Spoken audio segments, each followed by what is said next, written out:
slide it down. Then I wind up to full speed. Welcome back to the channel. If you're new here, my name is Bogdan Chperny, founder of Apex YT, and we remotely design and deploy UniFi systems. As you'll see in this video, I don't just sit behind the desk, and that's mostly because I want to make sure my design consultations, design projects are on point. And if that's what you need, see the link down below in the video description. But in this video, I'll give you a detailed review of the UniFi 12U rack cabinet, specifically the slim version with the glass front door. There's also a perforated version. I'll also install this for a local business and we'll fill it up completely with UniFi gear, load it to capacity, so that by the end of this video, you'll know what to expect if you want to install this rack cabinet. Okay, so I'm not gonna have room or time on site to open this up and show you, but essentially it arrives like this. It does fit in the back of the car here, but let's pop it open. This is not just a shipping box, but the rack's right there immediately. So we just want to remove the packaging around the side. Okay, so we need to release these on the side, take them out, and then the box will come out and the rack is ready to go. Sweet.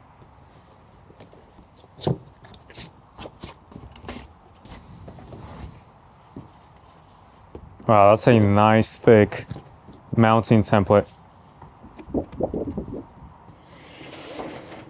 Okay, so we pinch, remove.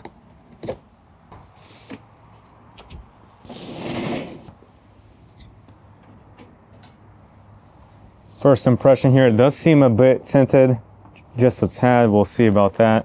I'm not the biggest fan of that because I want glass so I can see all the nice UniFi gear. And we have two 120mm fans on top. Our two sets of keys. And would you believe it, it has a UniFi logo. So yeah, it has this fan module set up here with a 120 volt outlet. Not my favorite, but we are going to put the PDU Pro in here, which means we can control the outlets. So we'll see. We might just go with these. We'll have to get on site and see what our options are. These are some sleeve bolts. Yeah, let's get this on site and then we'll talk about installing this. Okay, we're on site. This is the wall we're working with. Obviously, we'll get rid of some of these things. We do have a beam up top we have to clear, but I'm trying to go as high as possible off the ground just so this is not in the way. It is a 12U, right? And in fact, we're just going to use our template. Makes it super easy to kind of eyeball where the rack's going to go. So we'll probably sit right kind of below that. Thinking right there. Could go a tad higher. Right, just need to make sure the cabinet will clear the beam. This actually can go pretty high up. Now these are 16 on center and I already found the studs in the wall here. So if I want to go straight to studs, the cabinet would have to be right here, but it's not great. There's some equipment to our left. So it's gonna be one of those things where I might have to use a backboard, install the backboard across 1, 2, and there should be something right here too. And then that way the rack can go relatively close to the door here and away from that equipment so people can still work on that. So most likely right there. So the piece of plywood I have here is 3/4 inch and just a coat of some white latex paint. And it's 2 by 3 feet, okay? So 24 inches. Kind of marked where I want it to be. So right now I'm not worried about it being level, just that I hit this first stud. So by the way, I'm using these GRK RSS structural screws. Okay, this is a 5/16 3 1/8 inch length. And it has a nice T Torx star bit there. So I'm doing this because we have plywood, we have wood studs, and then the rack's going to go on the plywood like I said. And I know this, like when you're doing IT, you probably didn't sign up for this kind of structural stuff. And it can be a little complicated. That's why I made a complete guide for you that you can see maybe up on the screen or a link in the video description, just to be sure that any type of wall material that you face, you can securely mount your rack. So check that out. So right now I'm just going to set the level, right? So this guy, oh, maybe I got that too tight, but it can move around as you can see. So I'll find out. Okay, perfectly level. I'm just pre-drilling the plywood. Then we'll drop the next screw in there. I will drop a couple more here, but I kind of wanted to grab something here. I might be just a little bit too far, unfortunately, from the edge. Yeah, so I can't really grab there, so I'm just going to make sure I put extra in here. So one center, one in the back, middle, and down below. And this hole I made a little bit larger since the rack will sit there, so hopefully this screw can get a little bit more seated in there. Yeah, see, it's almost flush with the plywood. Okay, so this is typically fine. You see how it stands out. The kind of built-in washer just needs to be engaged with the plywood.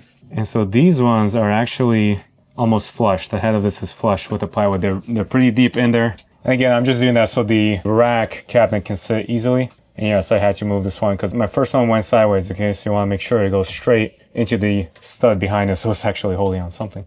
Then we'll use the template again. And so remember, this is exactly 2 feet, 24 inch. The cabinet though is like 25 and some change. So, I mean, I knew that going in, but it's plenty. So we'll actually have it so it goes higher, and I check that it'll clear it because we want the bottom to sit on the plywood, right? There's like a bending moment on this. This wants to rip off and this needs to push onto the plywood. And so what I'm thinking about here as well is people coming through the door, through here to the storage, just so they don't smack their head, because this will stick out 18 inches. Okay, this is, again, the slim rack. Yeah, so it's about an inch over this. Okay, so this is probably something like 6.5 feet off the ground. So most people can walk under it. You just want to make sure you don't let go.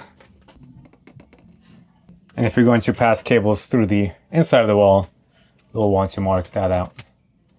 Okay, looks good. Okay, then just center punch this guy. So again, I'm using, these are 5/16 lag screws with a hex head. And again, I'm referencing my own rack cabinet installation guide, so check that out. But you have to pre-drill this exactly right. And for this one, it's a 13/64 inch diameter. So I'm just going through the plywood now, 3/4, and the drywall.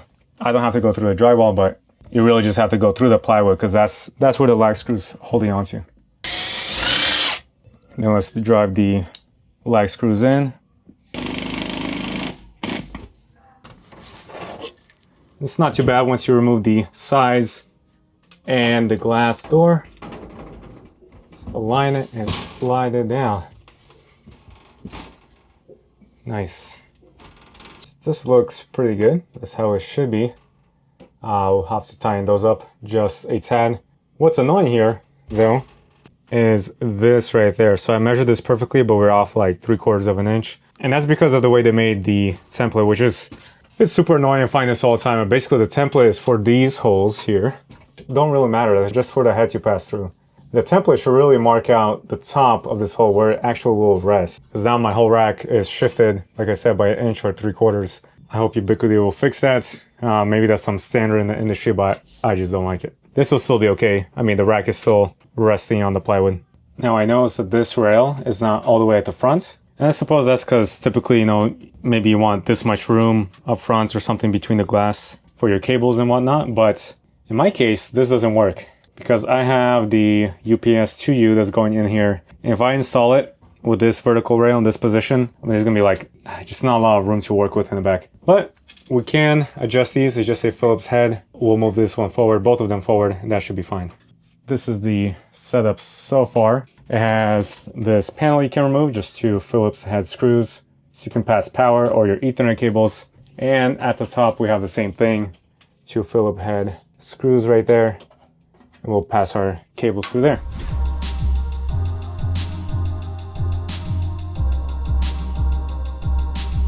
Man, it's hot up in this room. Maybe we'll have to swap the glass for a perforated door. But anyways, just wanted to show you my plan. Sometimes it doesn't work out. Basically, I thought, hey, instead of trying to use some funky brush panels to try to connect all the devices to this PDU Pro, I thought I could slip them all through here. Now, some things work. This is from the 10 gig PoE Triple Plus adapter. That fits, but basically nothing else. I mean, this one's very thin. Unfortunately, and yeah, this is with the rails forward, which I had to do. If you look up here to the Pro Max 24 PoE, I mean, and if I did not put the rails forward, I mean, there would be no room in the back at all. So I have to keep these in the front, and I can't pass these plugs through. So we'll have to move this somewhere else, and we're gonna have the UPS, the 2U UPS. We have a UNAS Pro that's also 2U, and somewhere here is gonna be this guy, I guess. It's not too big of a problem because it is a little bit better to have the heavy devices down here anyways. And by the way, this guy can support up to 110 110 pounds capacity, and the rack itself is like 40 plus pounds, the cabinet.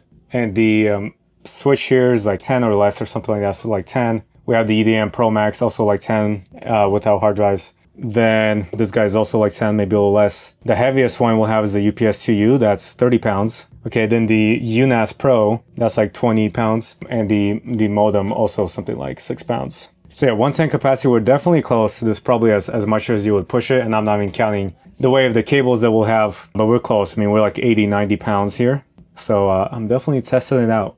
So anyways, let's move this guy.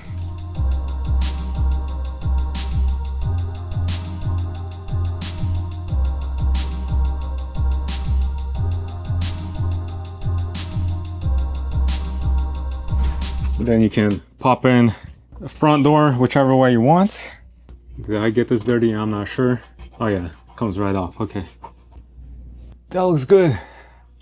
Before I put on the cover, let me show you around the back. Okay, so here's what we got.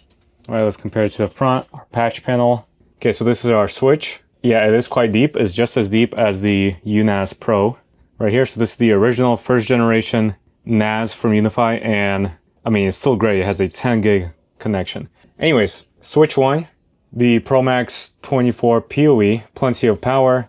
Look at that. There's almost like no, that's what I'm surprised about with this one actually.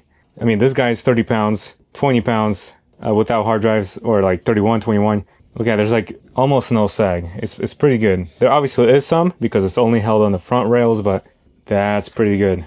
Anyways, our slack here is tucked away. We have our UDM Pro Max. Okay, so the UniFi console that's running the whole system, right? Network, UniFi Protect, camera security. It's also going to run talk, door access control, and then our cable. So yeah, they do have cable here, comes in there. We will add, I think, some kind of backup internet yet. I'm not sure, probably the 5G from UniFi. Okay, then our power distribution. So some things that fit through the brush panel easily, I just put it through there. I'm not sure what to do about this one.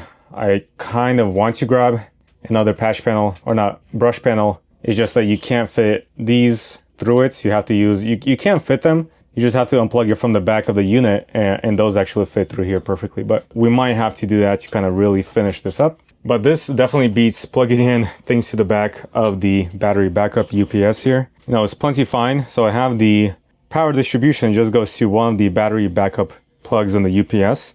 And not really, this is kind of a complete system, because not only do I have battery backup on the entire rack, all the equipment, but I can also individually power cycle or turn them off or whatever, each outlet, even these USB Type-C ones right there. So for example, right now it's quiet because I have the fans off. The fans are plugged in here, the rack fans, right? And so they generate quite a bit of noise. And so, you know, for the video, I just turned it off. And in terms of the connections we have from our router, so our UniFi console, our cloud gateway, this is our internet coming in from the modem, right? Then it goes out to the switch, that goes out to the cameras, the wireless access points, whatever you need. And from the switch as well, this is a 10 gig connection, a DAC, SFP plus. And the other port goes all the way down to the UNAS Pro, okay? Also has a 10 gig right there, so we're taking advantage of that.